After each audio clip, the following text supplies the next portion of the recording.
Yan mga TV, gawa tayo ng bitag ng mantis shrimp.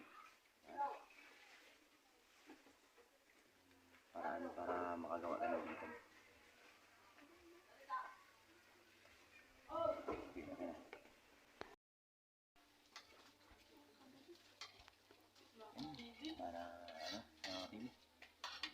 Para may pang-ulam tayo mamaya sakaling makahuli tayo.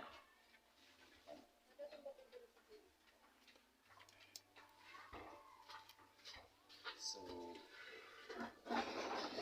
ito yung paraan na gagamitin natin kasi hindi tayo masyadong pamilyar sa paraan na ginagamit ng iba, kaya ito yung pamilyar sa atin. Tulad nito, may nagawa natin isa. Yan. So, yan yung gagamitin natin. Yan.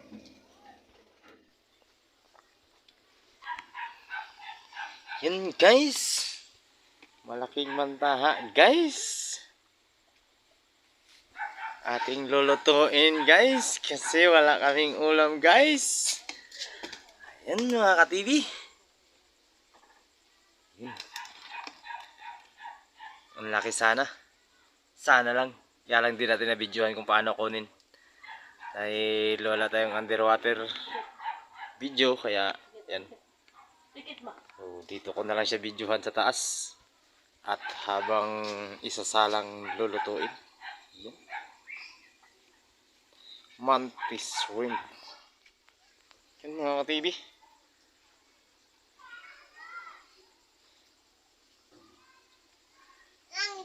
Grabing laki. You know?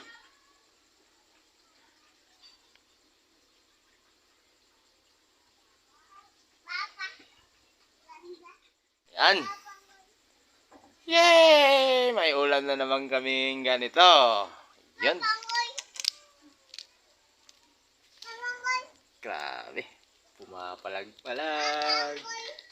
Ooh. Yeah. You know? Yan.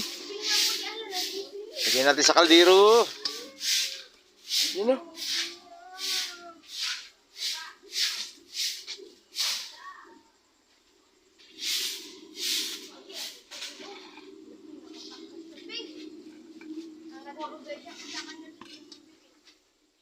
Wow, luto na.